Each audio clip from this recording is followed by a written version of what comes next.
Comienzo. ¿Puedes pasar a la siguiente, compañero? Listo, listo, disculpa. Es 28 de octubre y como cada año desde hace algunas décadas, la normalidad de Avenida Paseo de la Reforma Civil interrumpirá específicamente en el punto de se cruza con Avenida Hidalgo y la calle de Zarco, a pies del metro Hidalgo, que conecta dos de las principales líneas que comunican la ciudad.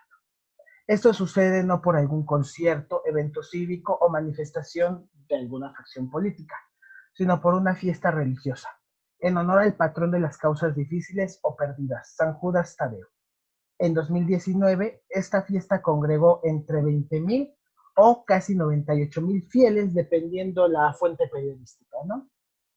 Paradójicamente, esta fiesta tiene su epicentro no en alguna de las múltiples iglesias dedicadas a este santo, ubicadas a lo largo de la Ciudad de México y el área conurbada, sino en el templo de San Hipólito y San Casiano, una iglesia que tiene su origen en un evento colonial, que ahorita les narraré más específicamente.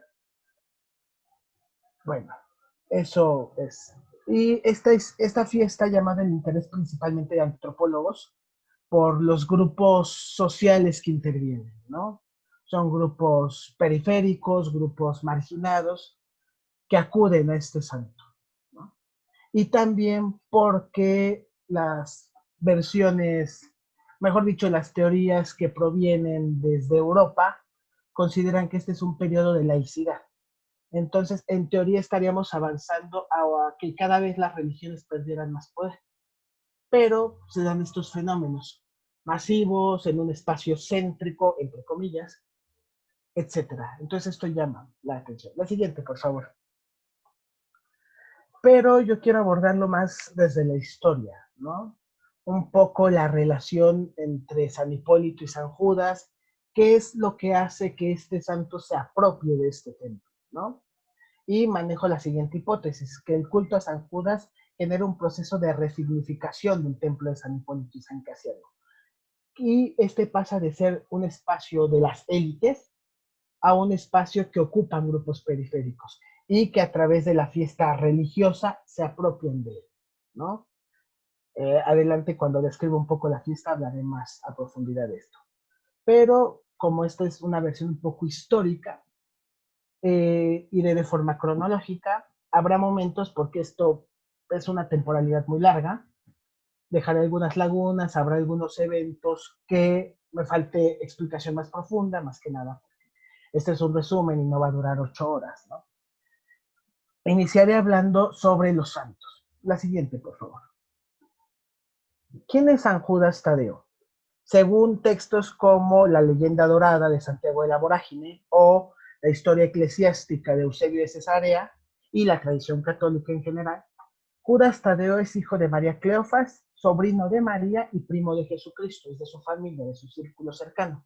Tiene otros dos hermanos famosos, Santiago el Menor y Simón el Celote, y los tres están en el grupo más cercano a Jesucristo, los 12 discípulos.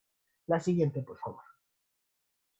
Ellos son elegidos, recuerdo los relatos evangélicos, y lo van acompañando a lo largo de su prédica. Algo que quiere hacer aclaración, este no es el Judas que traiciona a Cristo. Comparten el nombre, pero no son el mismo. Incluso las oraciones más famosas comienzan como tú que compartes el nombre del traidor, ¿no? Entonces, quiero puntualizar esa parte. Bueno, como les decía, Judas Tadeo es parte de los discípulos y él protagoniza una historia que se encuentra entre lo canónico y lo apócrifo, que relata Eusebio, que se relaciona con un rey, Abgaro de Edesa. Según la tradición, este rey, al enterarse de los milagros de Jesucristo, envía un grupo de mensajeros con el objetivo de que vaya a Edesa, de que él lo reciba y también que le ayude a que se cure. Este rey al parecer padece lepra. Entonces le pide a Cristo que vaya, que lo cure, le ofrece asilo político, porque ya se habla que los judíos lo quieren matar, ¿no? Cristo le responde que no, que su misión está con los judíos, que no puede alejarse de ellos. Y le agradece su fe, ¿no? Dichoso el que cree sin ver, un poco la cuestión que ocurría después de la resurrección, ¿no? Pero aquí la versión difiere un poco porque algunos mencionan que hay un enviado de Átgaro que quiere retratar a Cristo. Eh, Él lo intenta, pero el rostro no se deja retratar, desprende mucha luz, no se puede. Entonces, según esta versión, aquí ocurriría una cuestión muy parecida a lo que ocurre después con la Verónica. Cristo pone su rostro en el lienzo y su imagen queda impregnada. La otra versión dice que esto se dará después de la muerte, pero bueno. Y justo la imagen de la derecha sería este retrato de Jesucristo, ¿no? Y que será muy importante en la iconografía de San Judas. Justo es el medallón que tiene en el pecho, ¿no? Ahorita les explicaré un poco por qué. La siguiente, por favor.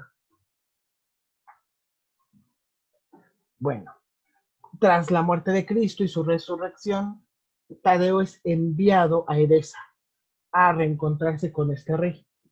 Algunas versiones hablan que lleva la imagen, el Evangelion, otras hablan que lleva una carta de Jesucristo, pero las dos se unen en que el momento en el que el rey toma esta reliquia, ya sea la imagen o la letra de Cristo, se cura.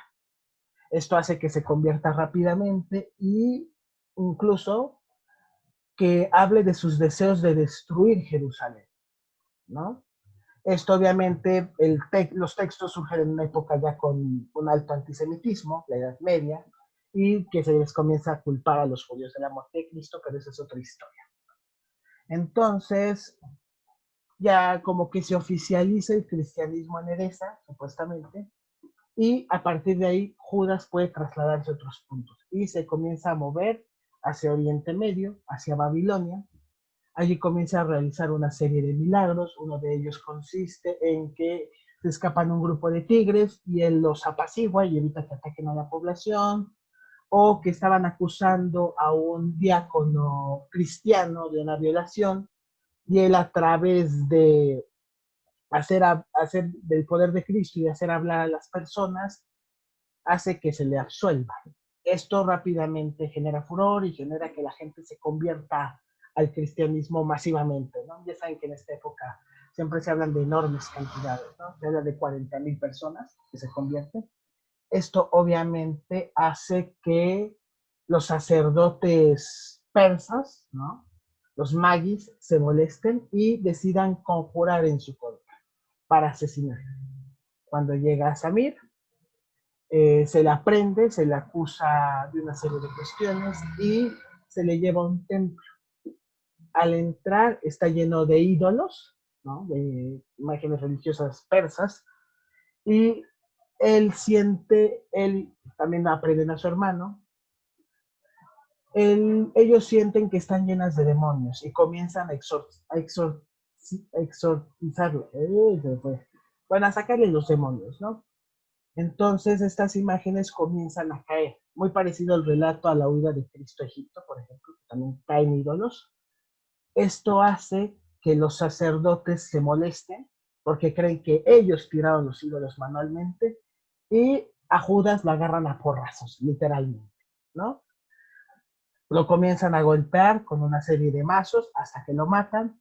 Se habla algunas ocasiones de que le cortan la cabeza, otras de que no, pero se le martiriza. La siguiente, por favor.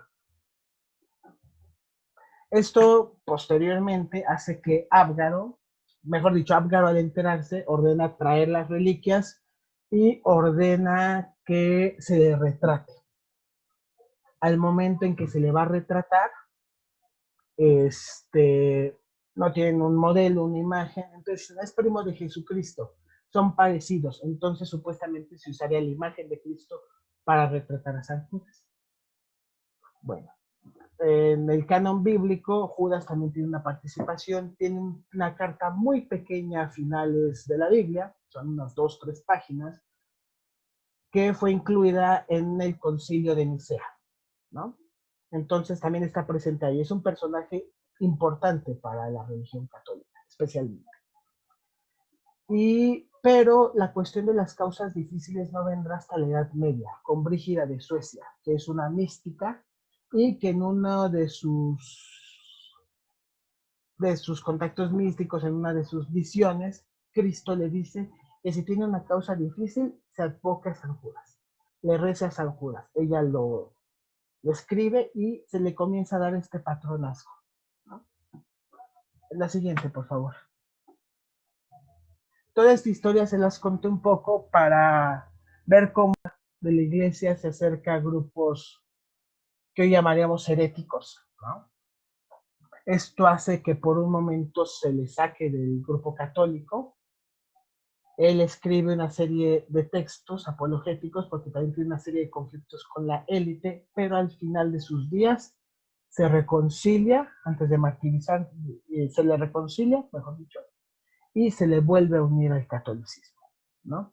Posteriormente se le martiriza y, bueno, ¿no?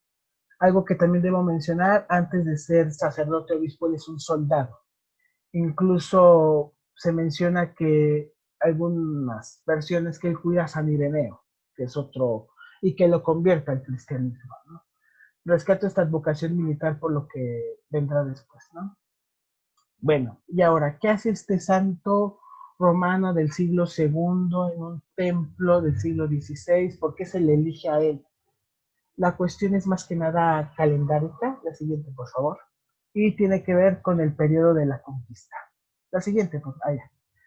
¿Por qué se ubica ahí el templo? Por dos razones, les decía. Una cronológica, otra espacial. Lo primero se refiere al episodio que conocemos como Noche Triste, Noche Victoriosa, depende de la lectura histórica y política que uno le dé, que hace poco cumplió 500 años, ¿no? Fue el 30 de agosto de 1520, y de acuerdo a las crónicas, el templo de San Hipólito está sobre la que era la calzada de Tacuba, y en un punto cercano serían interceptados españoles y tlaxcaltecas. Algunas versiones hablan que fue una mujer quien los vio, que dio aviso, llegaron las tropas mexicas y comenzaron a atacarlos. Mueren principalmente mujeres que vienen en el grupo y tlaxcaltecas. También morirán algunos españoles y perderán muchísimo botín, perderán armas, perderán cañones, etc. La siguiente, por favor. ¿Cómo se sabe que el templo está cerca de donde ocurre esto? Hace unos años, arqueólogos de Lina encontraron algunas piezas, incluidas esta barra de oro, que haría pensar que ahí cayeron varios conquistadores, varios de sus objetos, ¿no? Y entonces esto hablaría que el punto sí es muy cercano a donde sucedió este evento, ¿no? Incluso se habla que esta barra está doblada porque se colocó cuando todavía estaba caliente para esconderla, etc., ¿no? La siguiente, por favor. Ahora, ¿qué sucede? ¿Por qué San Hipólito? La fiesta de San Hipólito es el 13 de agosto. Ese día se conmemora su martirio. Y el 13 de agosto cae Tenochtitlán.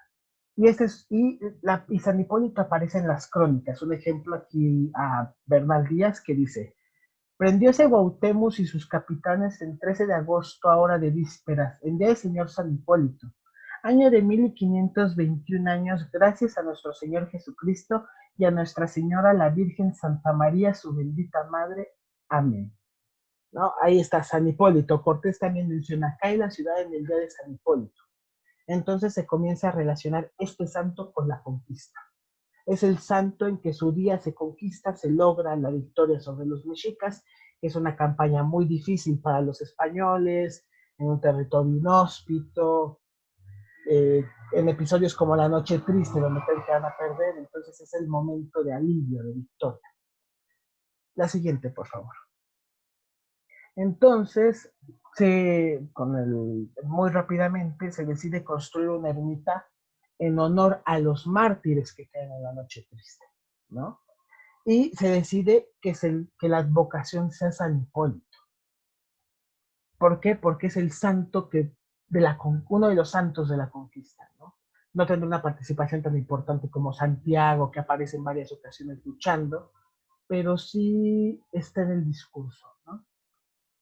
Bueno, algunos textos, y esta ermita de los mártires será la base de otra fiesta, de una fiesta cívica relacionada con el poder virreinal, con el discurso de la conquista, que será el famoso Paseo del Pendón, que consiste rápidamente en que los alguaciles, los miembros principalmente del ayuntamiento, traen el pendón del rey, lo llevan al centro, justo para conmemorar la conquista militar, para recordar que este espacio pertenece a la corona española, ¿no? Esta fiesta durará desde mediados del siglo XVI, algunos hablan de 23, algunos hablan de 40, hasta las leyes de Cádiz, que esta, no, que esta práctica se verá ya como algo, como un rezago del periodo anterior, que ya no va contra estas lógicas más racionalistas, ¿no? Bueno, sigo en el siglo XVI, o mejor dicho, vuelvo, unos años después, en 1567, se funda un hospital al lado de la Orden Hospitalaria de San Hipólito para enfermos mentales, lo que en la época se entendía cuidar enfermos mentales, ¿no? Que es los encierro en un lugar donde más o menos no provoquen algún daño, se les da apoyo espiritual, se les da alimentos, se les dan cuidados médicos y ya, ¿no? No hay algún tratamiento o algo así. Y bueno, este hospital después tendrá mucha importancia y también recibe esta advocación de San Hipólito, ¿no? Este, pero volviendo al ayuntamiento, ellos comenzarán a fomentar el culto, ¿no? A fomentar el templo, por ejemplo, en 1570 se trasladan sus supuestas reliquias a la ciudad, se colocan primero en el templo y 8 años después, en las actas de Cabildo, se le declara el primer santo patrono de la ciudad. Entonces, este santo está cobrando una importancia fundamental, ¿no? Un ejemplo de este discurso, principalmente de los conservadores, es esta pintura del siglo XVIII, donde justo se representa el martirio de San Hipólito, que es arrastrado por los caballos, y a Hernán Cortés en posición de donante, ¿no? Algunos, el doctor Rubial, por ejemplo, hablará de que hay cierto intento de Cortés por equipararse a este santo, ¿no? Pero bueno, la siguiente, por favor. El templo, tras las leyes de Cádiz, comienza un periodo de decadencia muy fuerte, que abarcará más o menos hasta finales del siglo XIX. Su uso político ya no está, se trasladan las reliquias a Catedral, donde actualmente se encuentran, y comienza a relegarse. También se encuentra en una zona que comienza a ser muy marginada. Al lado tiene el Hospital de Enfermos Mentales, atrás está el Panteón de San Fernando, que son lugares que tal vez se pueden ocupar, ¿no? Por ciertas élites, pero en momentos muy específicos. El resto es un espacio que se apropian los grupos más marginados, les repito, ¿no? Y esto durará más o menos hasta 1892, cuando se le decide dar una restauración general, terminar el templo, que se le ha dejado un poco inconcluso, aquí vemos que le falta una torre. Esto será a cargo del obispo Pelagio, Antonio de la Bastida, y en este proceso se le entrega a una orden recién fundada, los claretianos. Pero, ¿quiénes son? La siguiente, por favor. Los claretianos o Congregación de Misioneros Hijos del Inmaculado Corazón de María surgen hacia 1849 por Antonio María Claret y otros sacerdotes la fundan. Esta orden se funda en un contexto ya de modernización, de laicidad, ¿no? Entonces como que buscan parar un poco estos movimientos, continuar con el mensaje católico y también lo trataban mucho desde medios de comunicación, ¿no? Utilizaban mucho la prensa, etc. Pues a estos sacerdotes se les entrega el templo en un momento en que comienzan a entrar a América. En 1900 entraron a Chile, fundaron una visitaduría. En 1904 fundaron una viceprovincia de Monterrey que está apuntando a los Estados Unidos. Esta orden quiere entrar a esos espacios, quiere ganar un poco de terreno en los grupos protestantes que se encuentran en este país. La siguiente, por favor. Bueno, ese fue el recorrido histórico sobre el templo. Bueno, un poco al culto a San Judas, pero antes de empezar, quisiera escucharlos o que me escribieran, para ustedes, ¿qué es una causa difícil? Si ustedes fueran creyentes o si son creyentes, ¿qué pedirían a este santo? ¿Sobre qué temas, sobre qué cuestiones? ¿Quién gusta?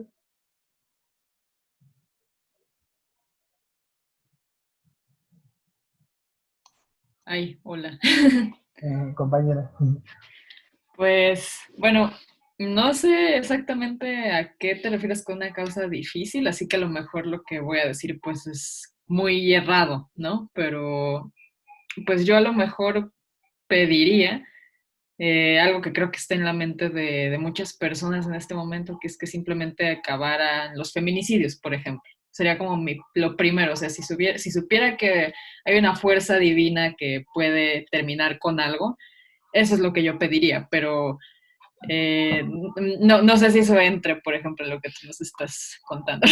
Sí, sí entra. ¿Alguien más que piense cuál sería una causa difícil? Pues estoy de acuerdo con la compañera que acaba de hablar. Más que nada es eso, ¿no? La situación de violencia creo que es ahorita una causa muy difícil. La violencia que se está viendo en el país. Y bueno, generalizando en todos los géneros, porque pues también pues entra todos ahí. Ok, gracias. ¿Alguien más? Yo quiero decir algo. Por favor, compañera. Yo tengo entendido que la gente a San Juditas lo que le pide principalmente es cosas de trabajo, ¿no? Obtener un trabajo. Por causa difícil, si yo fuera creyente, y en el contexto en el que la gente creyente de San Juditas está, le pediría cosas como que me protegiera de la delincuencia, de la muerte, o sea, cosas así. No sé usted qué nos vaya a decir. Mm, ¿Alguien más? Eh, Ay, por favor. este, yo, por lo que tengo pensado es que la gente acude a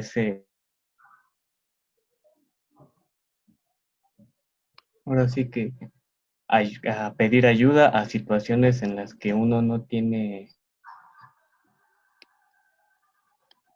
pues, ahora sí que casi es imposible, como enfermedad, economía, más que nada abarca, bueno, lo que he visto abarca esos tipos de temas, economía, salud, dinero. Sí, serían principalmente estos tres tópicos, ¿no? Cuestiones de seguridad, cuestiones de salud y cuestiones de trabajo. Buenas ¿Algún... noches. Ay, sí, por favor. Hola, ¿qué tal? Buenas noches.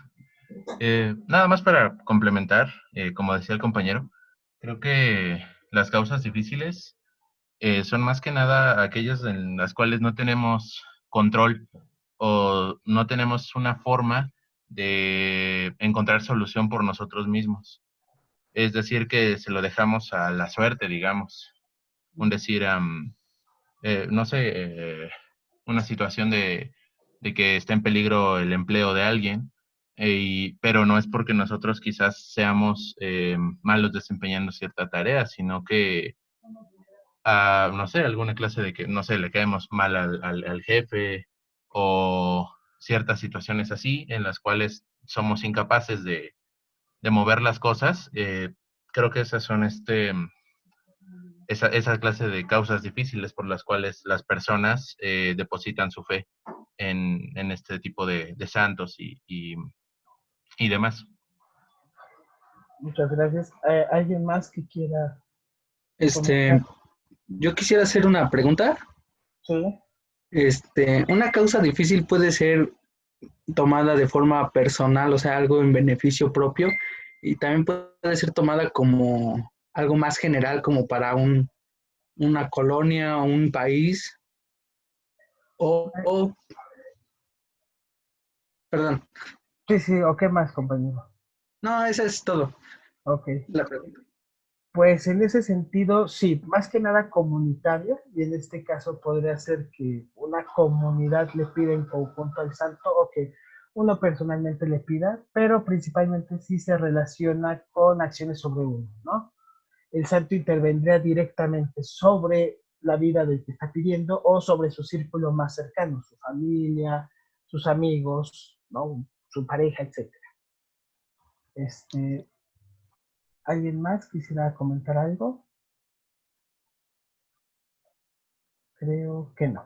Bueno, como mencionan, las causas difíciles, les decía, se relacionan a estos, principalmente estos tres aspectos, ¿no? Seguridad, salud y trabajo, que están relacionados, porque son cuestiones que se ponen más en peligro en épocas de crisis, ¿no? Pero bueno, ahora hablaré sobre los antecedentes del culto en otras regiones y más o menos cómo llega a México.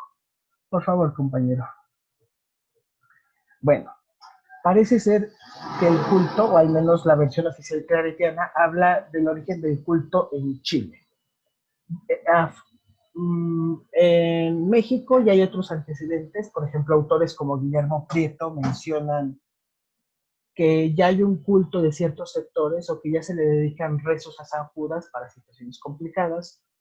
Ya hay presencia del santo en algunos monasterios, en algunas poblaciones, pero será hasta el siglo XX que se potencia, ¿no? Regresó a Chile. En 1910 ocurre una primera novena en Sonor. Parece ser que bajo el mando de estos claretianos. Otro ocurrirá en 1923. Se habla de grandes novenas, ¿no? Siempre se le hacen rezos, pero estos son como novenas por situaciones muy complicadas. Y justo con la de 23 se alcanza cierto cenit. Y este cenit se comienza a reflejar en los migrantes que comienzan a llegar a Estados Unidos, especialmente a la región de Arizona. En esta región sabrá un claretiano de ahí, de este culto, de las novenas, de su patronazgo sobre las causas difíciles, que tiene un antecedente en España, pero verán que genera fervor, que es cercano a estas comunidades, por ejemplo, que se le dan advocaciones en Chile hacia los mineros, hacia las prostitutas, ¿no? Entonces ve que ahí hay una cuestión que puede hacer clic con ciertas comunidades. ¿Por qué? La siguiente, por favor. Porque James Todd está en una zona de muchísima emigración, de muchísimo trabajo, de muchísima presencia latina, que es Chicago, ¿no? Él llega, al parecer ya con el culto, ya con la devoción personal a este santo, y decide utilizarlo en una fundación que no tiene mucho que acaba de llegar, que es la misión de Nuestra Señora de Guadalupe, que se encuentra a las orillas de esta ciudad, y que tiene dos objetivos. Primero, que los migrantes conserven su fe católica, no estar en un entorno donde existen otras iglesias. Y segundo, que esta población protestante se cambie al culto católico, ¿no? Es muy interesante y habla de la presencia principalmente mexicana en Chicago, la más evidente, que la misión se encomendada a Nuestra Señora de Guadalupe, ¿no? Y aquí es donde entra el culto a San Judas. Actualmente sigue siendo muy importante, ¿no? Tiene una capilla especial, tiene una serie de devociones que fomenta esta orden. Pero bueno, aquí nuevamente tenemos dos versiones sobre esta primera novena en honor al santo, esta gran novena. La primera la ubica en febrero, la segunda la ubica en octubre, ¿no? Específicamente el 19 de octubre con objetivo de que termine el día de la fiesta. Pero aquí parecería más una construcción de un relato. ¿Por qué? La siguiente, por favor. Porque un día después de la fiesta ocurrirá, bueno, toda esa semana, ¿no? Ocurre una serie de eventos económicos que desembocarán en la crisis, en la Gran Depresión, y justo un día después del festejo a San Judas ocurre el crack de la bolsa, ¿no? El martes negro. ¿Esto qué ocasionará? Que grupos como los migrantes latinos que se encuentran en Chicago sean los primeros en ser despedidos, en ser aplazados, y se encuentran en una tierra distinta, con poco dinero, con pocas posibilidades, y se comienzan a congregar en torno a esta iglesia, donde los claretianos les ofrecen dos cosas: apoyo espiritual y comida, ¿no? Y allí es donde se comienza nuevamente a potenciar el culto. Se comienza a regalar estampitas, le dice un sacerdote a una persona a otra: ¿sabes qué? Yo le recé a San Judas y yo tengo trabajo, ¿no? ¿Sabes qué? Yo le recé a San Judas, o sea, en la oralidad se va transmitiendo. Y San Judas, como les decía, sigue siendo muy importante en Chicago. Es patrono de sectores como la policía. Y esto también se va a reflejar después en México. Actualmente es el santo de la policía auxiliar, ¿no? Es decir, se relaciona con trabajos complicados, con trabajos donde la vida, etcétera, está en peligro, ¿no? Bueno, la siguiente, por favor.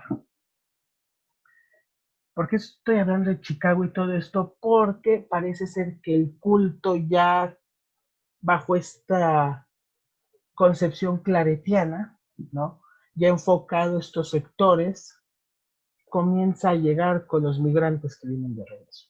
Este proceso también traerá otros, ¿no? Grupos pentecostales, grupos protestantes, que se comenzarán a formar, pero tienen algo en común. Son sectores desarraigados, son sectores que tuvieron que emigrar, son sectores que han roto algunas relaciones con sus comunidades, ¿no? Que tienen que volver a formarlas, que tienen que formar otras. Y así llega a Ciudad de México, se comienza a congregar en San Hipólito. Un ejemplo sería que en 55 se coloca la primera imagen dentro del templo. Un asunto muy interesante es que se ubica en la denominada Capilla de los Santos Mexicanos. Esta capilla originalmente era muy cercana, o era el reflejo de esta Capilla de los Mártires, donde estaban las tropas españolas. En la actualidad es una capilla que presenta una serie de advocaciones mexicanas: Felipe de Jesús, la Virgen de Guadalupe que está a un costado, Juan Diego, pero principalmente santos cristeros, ¿no? O santos que participaron en conflictos armados contra el Estado, principalmente la cristiana, ¿no? Está el Padre Pro, por ejemplo. Entonces me llama mucho la atención que se haya colocado ahí, no en otro espacio del templo.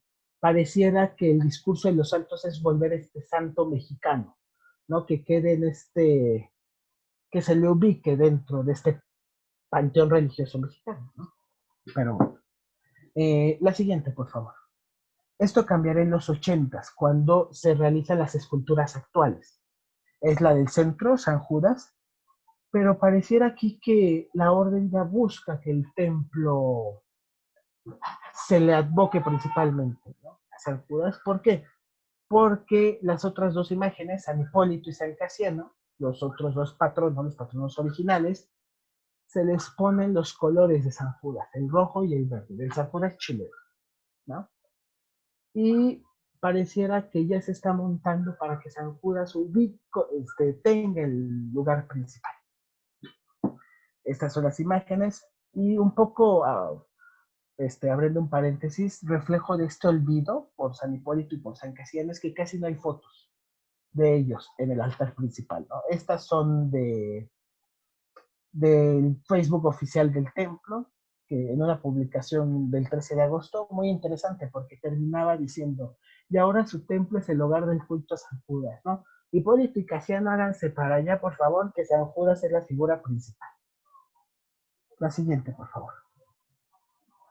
Bueno, la imagen de San Judas, según este relato oficial, ocuparía el lugar central en 1982. Otra vez hay un manejo con las fechas. ¿Por qué?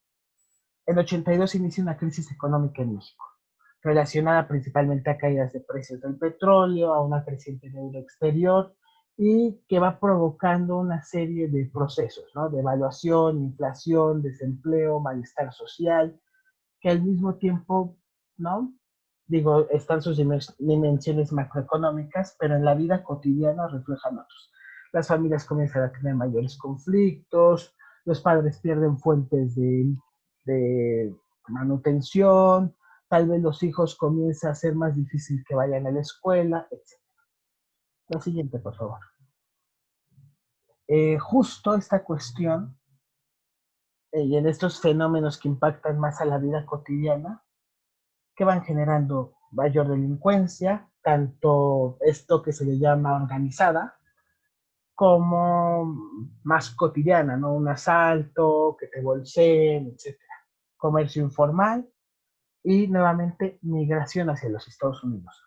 Estos tres sectores se comenzarán, los que se conservan en el catolicismo, habrá otros que comenzarán a buscar otras opciones religiosas, y especialmente la Ciudad de México comienzan a acercarse a la imagen de San Judas, ¿no? Un ejemplo lo tenemos en este carrito de papitas, que está, ¿no? Que lo protege San Judas.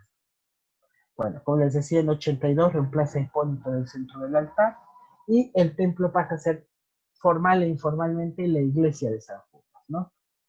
La siguiente, por favor. Este culto se mantendrá durante la década de los 90, más o menos como con cierta estabilidad, no se habla mucho de ello, pero en 2008, a raíz de otra crisis, tanto económica como social, derivada de la famosa guerra contra el narco, y de que los procesos de violencia se vuelven más fuertes, vuelve a crecer, ¿no? Y se comienza a expandir principalmente entre los jóvenes, que es uno de los sectores más marginados por estos procesos, ¿no? Son un sector al que tiene una falta de oportunidades, son un sector que deben de comenzar a trabajar desde jóvenes en las ciudades, son un sector que están cerca de los círculos delincuenciales, que están cerca del consumo de ciertas sustancias, que también comienzan a llegar en esta época, ¿no? Y en este mismo, bueno, desde los 80, mejor dicho, perdón, ahí el error cronológico. Pero al mismo tiempo ocurre algo. El culto, por una parte, comienza a ser estudiado o comienza a aparecer en medios, en portadas de periódicos, en muchas ocasiones llevándose primeras planas, y comienza a entrar en la cultura popular. Se comienza a conocer el culto a San Judas, es un santo que comienza a identificarse más tanto en sectores católicos como no católicos. Y también se comienza a generar un prejuicio sobre ellos, ¿no? Que continúa hasta nuestros días. Y aquí justo por eso ilustré con esta imagen, ¿no? Son un grupo de jóvenes con sus imágenes a las afueras del templo, ¿no? Y que hablan un poco de estos sectores. La siguiente, por favor. El culto se mantiene hasta la actualidad de una forma creciente o al menos estabilizándose, pero se nutre especialmente de las zonas periféricas, de los sectores más marginados por estos procesos de crisis, de sectores donde llegó mucha migración de fuera, de sectores que se han visto alejados de estos círculos, ¿no? Tanto de forma geográfica, por decirlo de alguna forma, como de forma más política social, ¿no? Por ejemplo, de este último, la colonia Cuauhtémoc y puntos muy cercanos al centro, se populariza el culto justo porque se encuentra en estos sectores marginados, ¿no? Tepito, la colonia Guerrero, Tlatelolco, etcétera, ¿no? Y respecto a las periferias de la ciudad, pues ya tenemos algunas ahora alcaldías como Iztapalapa, Tláhuac, Xochimilco, Gustavo Amadero, Azcapotzalco, Álvaro Obregón, no, sí, Álvaro Obregón también. Y por otra parte tenemos muchos municipios del Estado de México, especialmente los que se encuentran en el oriente o en la zona norte, que son como las zonas más urbanizadas, pero al mismo tiempo con más desigualdades sociales, ¿no? Municipios como Ciudad Neza, como La Paz, como Chalco, Valle de Chalco, Texcoco, Naucalpan, Huixquilucan, etc., ¿no? Aquí está este mapita. Y estos sectores, ¿por qué se irían a San Hipólito, no? Digo, existen otros templos a los alrededores. En Iztapalapa hay al menos 2 parroquias dedicadas a San Judas. En Avenida Politécnico, muy cerca, muy cerca del Metro Potrero, tenemos otra iglesia que pareciera que fue creada para acaparar un poco de este culto. Pero yo considero que se elige San Hipólito por 3 cuestiones. Uno, por esta apropiación del espacio, porque es un espacio céntrico, porque es un espacio, dos, perdón, porque es un espacio de fácil acceso. Está fuera de dos de las principales líneas de la Ciudad de México, que es la 2 y la 3, que conectan el norte con el sur y el oriente con el poniente. Entonces, si tú vienes de la zona de Iztapalapa, Tláhuac, en la línea 8 puedes llegar a Bellas Artes y de ahí caminar. Si tú vienes de Indios Verdes, tomas la línea 3 y llegas directamente afuera del templo, ¿no? Toda la zona norte. Si tú vienes de más del el oriente, pero más al norte de la zona de Pantitlán, igual por el metro, realizando un transbordo en el centro médico. Si te vienes por la línea café, llegas afuera del templo. Igual si vienes del lado de observatorio, es un punto de muy fácil acceso, ¿no? El contrario, por ejemplo, del caso de que se encuentra sobre Politécnico, que hay que salir, hay que callejonear, hay que caminar un poco más, ¿no? También San Hipólito se encuentra en medio de, muy cerca de Paseo de la Reforma, muy cerca de Avenida Hidalgo, avenidas céntricas que conectan la ciudad, ¿no? Y el último factor es la propaganda que le hacen los claretianos, ¿no? Los claretianos que buscan conservar el templo, conservar el culto, también porque dejan muchas ganancias. Bueno, ahora describiré algunos elementos de la fiesta rápidamente, ¿no? De esta fiesta religiosa. La siguiente, por favor, compañero, ¿no? Y que creo o busco con ellos un poco describir lo que estoy explicando, ¿no? He hablado un poco de la apropiación de espacios, que creo que es evidente, ¿no? O sea, el creyente de San Judas cada 28 arma, especialmente el de octubre, ¿no? Arma una pequeña verbena a las afueras del templo, se cierra un pequeño tramo, ¿no? De Avenida Hidalgo, un pequeño tramo del Paso de la Reforma, ¿no? Ahí se colocan puestos, se realiza una serie de celebraciones, ¿no? Se cumplen las mandas, se regala comida, se vende, se tiene un ambiente festivo, ¿no? Un ejemplo que recuerdo de ello es hace un año, que justo venía un grupo de creyentes con un carro muy parecido a este, no son ellos, con el santo en la parte de arriba. Cuando llegan ahí a Avenida Hidalgo, bajan la imagen de San Judas, la colocan en el suelo, justo en el carril del Metrobús. Se forma una bolita a su alrededor, llega un grupo de mariachis y le cantan las mañanitas, ¿no? Comienzan a cantar, comienzan a celebrar y hasta el momento en que ellos no terminan, dejan que la circulación del Metrobús continúe, ¿no? Es un decir, este es mi espacio festivo, por favor, no me interrumpas, esto es, ¿no? Yo trabajo todos los días y quiero este momento para dedicárselo a mi santo, para celebrar, para llevarlo, etcétera, ¿no? Bueno, la siguiente, por favor. Bueno, otro elemento es la apropiación justo del metro, ¿no? Cada 28 muchas personas ven cómo van con sus anjudas, ¿no? Pero bueno, también genera un sentido de comunidad. Como mencioné anteriormente, los alrededores del templo hay muchísimos grupos de personas que viven en la calle, ¿no? Que piden dinero. Y este es un momento donde pueden unirse con la comunidad, donde no se les segrega tanto, donde no se les mira feo, donde pueden adornar su espacio con algunos globos, sacan su imagen, donde les van a dar un poco de comida, donde pueden convivir con otros sectores, ¿no? Y eso los va integrando. Otro ejemplo de la apropiación, volviendo a ese tema, justo es esta estatua de Guillermo Prieto, a la cual le colgaron una mochila en lo que entraban al templo, en lo que hacían ciertas cosas. ¿No? Estos monumentos de las élites, ahora que está tan de moda la discusión sobre los monumentos, también son apropiados por estos grupos, ¿no? Le cuelgan una mochila, le encargan la basura, ¿no? Etcétera, porque se les incluye un poco. La siguiente, por favor. Bueno, otro elemento importante de la fiesta son las mandas, que había mencionado anteriormente, y que personalmente digo que ayuda mucho a construir este sentido de comunidad. ¿Qué es una manda? ¿Alguien sabe qué es una manda? Me parece que es como una petición que le hacen al santo y ellos ofrecen o prometen algo. Correcto. Yo pido, por ejemplo, ayúdame San Judas a conseguir trabajo, ¿no?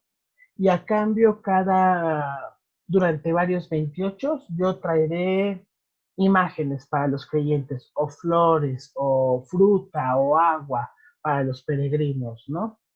Y esto hace que se dé más el ambiente festivo, ¿no? De repente llega gente con carnitas, de repente llega gente con pastel, con dulces, con imágenes, con flores, ¿no? Que hace que ya no solo sea el culto religioso, ¿no? Y hay un aspecto, no sé si decirle profano, un poco me cuesta caer esta definición, tal vez seguiría dentro de los sacro, pero va generando estos lazos de comunidad, ¿no? Ya no es la gente del oriente, ya no es la gente del norte, sino están allí en torno al culto a San Judas.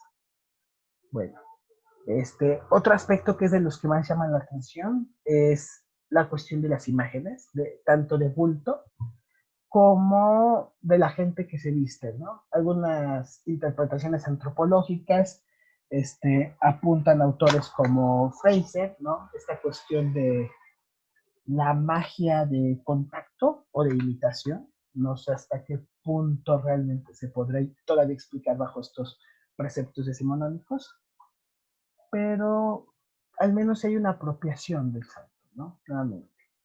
Este fenómeno de las personas que se visten, toman los atavíos del santo, se da principalmente con niños. Nuevamente, no son los sectores más vulnerables, son los sectores que pueden sufrir más de salud o que pueden estar en malos pasos, dirían nuestras abuelitas, ¿no? Y son los que más se le encomiendan a las personas. Digo al santo a las personas. O sea, no puedo disculpar. La siguiente, por favor. Esta fiesta se integra con otros elementos religiosos, algunos no aceptados por el catolicismo, otros que están en posiciones ambiguas, ¿no? Por ejemplo, con los grupos danzantes, no aztequistas, ¿no? Con grupos que llegan ahí, realizan danzas y después se ponen a realizar limpias, se ponen a realizar actos con incienso, ¿no? También con cuestiones relacionadas hacia la santería, relacionadas hacia el culto a la Santa Muerte, a santos como Jesús Malverde, ¿no? Que lo ponen en una posición un poco ambigua desde el clero, ¿no?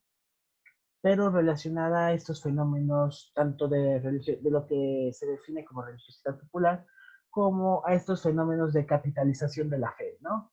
Donde tengo que integrar esta imagen, a donde se va integrando a otras opciones, ¿no? Y se van generando discursos que hacen que se acepten, ¿no? Por ejemplo, la vela para traer dinero puede tener un San Judas, ¿no? O la loción para traer ciertos elementos tiene el San Judas, ¿no? O por ejemplo, unos morralitos de colores para las malas vibras tienen la imagen de San Judas. Esto le da como la validez en el ámbito popular, no desde el clero, obviamente, católica, ¿no? No estás cayendo en estas otras cuestiones, ¿no? Idolátricas, entre comillas. La siguiente, por favor. Bueno, el papel de los sacerdotes, ya pasando a la cuestión del clero, es justo mantener el dogma católico lo más que se pueda, utilizar al santo para fomentar este dogma católico. Un ejemplo era este cartel que se encontraba, al interior del templo, donde invitan a una escuela bíblica, ¿no? Y ponen algunos segmentos, hablan de un centro apostólico, pero no utilizan una imagen de Cristo, no utilizan una imagen de la Trinidad, de María, nada, sino utilizan a San Judas. ¿Por qué? Porque buscan que el creyente se mantenga en el dogma. También fomentan la fiesta en su forma oficial a través de ligas, ¿no? De la Liga Nacional de San Judas Tadeo, muy parecida a la de Chicago, que es una especie de cofradía cuyos integrantes son principalmente laicos y tienen por objetivo tanto organizar la fiesta al interior del templo, ¿no? Organizar las limosnas, qué sectores van a llevar, por ejemplo, el arco floral que va a estar en la entrada, en qué horario se van a dar misas, ¿no? pero los sacerdotes también participan, principalmente desde su posición jerárquica. Por ejemplo, a las 12 invitan al obispo a que dé la misa, a través de sermones que recuerdan que el culto es a Dios, no solamente a San Judas, cuestiones así, ¿no? Como que están en esta posición, por una parte, pero por otra también se hacen un poco, la siguiente, por favor, como oídos sordos porque el culto deja bastante dinero, ¿no? Porque lo han sabido capitalizar. Por una parte, tenemos a la entrada del templo en el atrio 2 puestos que administran ellos, donde se venden imágenes, velas, escapularios, rosarios, etcétera, ¿no? Y por el otro, San Judas ya hasta tiene su marca de agua, ¿no? Marca de agua San Judas Tadeo del Nevado de Toluca. Esta agua se supone que si la compras ayudas a ciertas labores sociales. Los clariquenos trabajan mucho con personas con discapacidad auditiva. Digo, no puedo meter las manos ni en favor ni en contra de ellos, ¿no? Espero que sí se utilice una parte del dinero para estas personas y que no solo sea parapeto, ¿no? Pero vemos cómo lo utilizan, ¿no? No es un agua común, es un agua, con otras vocaciones de San Judas. Bueno, esta es otra imagen que muestra un poco la entrada del templo. No se ven bien los puestos, pero por ejemplo si venden unas monedas, ¿no? Estas monedas que les das vuelta y te pone la imagen. Y también la puse por un elemento. Hace rato mencionaba con la cuestión de los santos mexicanos, como un poco esta negación de lo colonial, aunque los claricanos son españoles, y que me hace pensarlo un poco el hecho de que la portada del templo se encuentre semicubierta por un techo que colocaron, en parte para proteger los puestos, para proteger a los feligreses que están allí, pero también impide mucho ver esta portada, ver estos elementos coloniales que se conservan, ¿no? Al interior, si hay algunas imágenes, principalmente, si no mal me equivoco, hacia finales, ¿no? Neoclásico, barroco, pero la gran mayoría de los elementos son nuevos. Pero eso solo es una hipótesis personal, no, me falta desarrollarla, hasta qué punto es correcta o hasta qué punto no. Pero bueno. La siguiente, por favor. Este es otro ejemplo que me gustó mucho de cómo dentro de la comercialización o de la capitalización de la fe, es como ciertos grupos o ciertas empresas utilizan la imagen para promocionarse, ¿no? Un ejemplo fue esta estampita que se me dio. En el frente tiene a San Judas, en la parte de atrás ofrece trabajo, ¿no? Sabe que van muchas personas con necesidades económicas y saben que habrá alguien que va a marcar. No sé si esto era real, espero que sí, o podría ser hasta una especie de fraude, ¿no? Este no es el único ejemplo. Repartían volantes de empresas, volantes de casas de empeño, volantes de varios tipos que tenían a San Judas, ¿no? Buscaban como legitimarse a través del santo. Este fue el que pude rescatar. La siguiente, por favor. Y finalmente, el culto no se queda ¿no? San Hipólito es su núcleo, pero en las periferias también se representó, también tiene otros ejemplos, a través de altares personales, como este que tenemos a la izquierda, perdón, que se encuentra en Iztapalapa, y genera pequeños espacios de fe, pequeños espacios de culto, ¿no? Donde estas personas que tal vez no pudieron ir o que fueron temprano, su San Judas se bendijo, se regresan, cumplen sus mandas en su negocio, por ejemplo, este puesto de carnitas a las afueras otra vez del paradero de Pantitlán, ¿no? Que para cumplir su manda ofreció carnitas gratis, ¿no? Durante todo el día, obviamente con sus restricciones, pero justo para cumplir su manda, ya que no pueden ir. Entonces se apropia de otros pequeños espacios, pero el núcleo se encuentra en San Hipólito. Bueno, ya para ir cerrando, la siguiente, por favor. ¿Por qué hablar de San Judas? ¿Por qué rescatar esta imagen? ¿No? Porque a su alrededor se han generado una serie de estereotipos o de discursos que buscan minimizar a ciertos sectores de la población, ¿no? Se refleja mucho actualmente en redes sociales. si quieren hacer corajes y son masoquistas como yo, el día 28 va a ser la fiesta.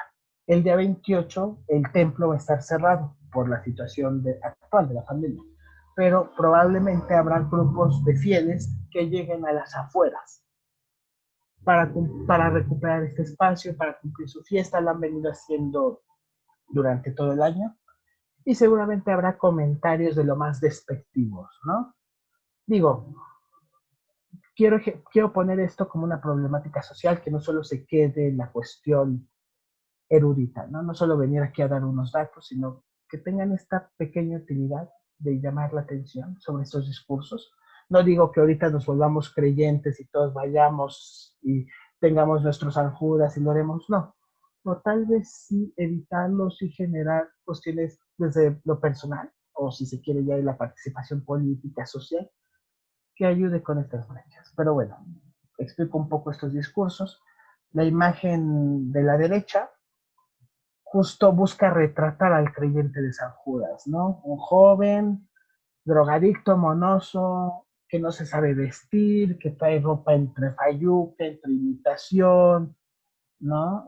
Que tiene mal gusto, que utiliza cierto tipo de motonetas, que, ¿cómo se llama? Que tal vez se dedica a la delincuencia, ¿no? Pero generalmente que es una persona de clases bajas, ¿no? Eso lo ejemplifica más la imagen de la izquierda, que surgió hace poco, justo cuando iban a empezar el programa Aprende en Casa 2 del gobierno.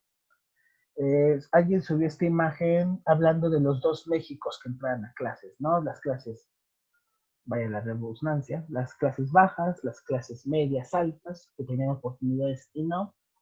Y justo hay comentarios que reflejan, ¿no? Por ejemplo, alguien dijo, tal vez tuviéramos una laptop si alguien no hubiera comprado un San Judas gigante. Me preocupa su concepción de gigante, la imagen no es tan grande, pero justo se repiten estos discursos del pobre es pobre porque quiere, ¿no? O sea, si tú no compraras esta imagen de San Judas, si tú no tuvieras tus santos, ya vivirías en la opulencia, ¿no? Creo que hay que sacar un poco estos discursos. Repito, yo no vengo a hacer apologética aquí ni a decir que se vuelvan católicos, cristianos, musulmanes o astrianos o lo que quieran, pero sí tal vez tratar un poco de minimizar, ¿no? O al menos de comprender. Tampoco les pido que seamos unos amargados y no nos riamos, por ejemplo, del video donde una persona choca con su bicicleta y destruye un San Judas. Tampoco. También yo me reí, siendo sincero.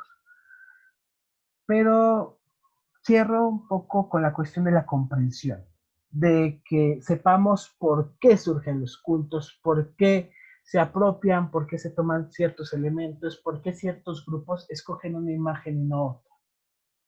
Pues eso sería de mi parte todo. No sé si tienen preguntas, comentarios, aclaraciones, en lo que pueda tratar de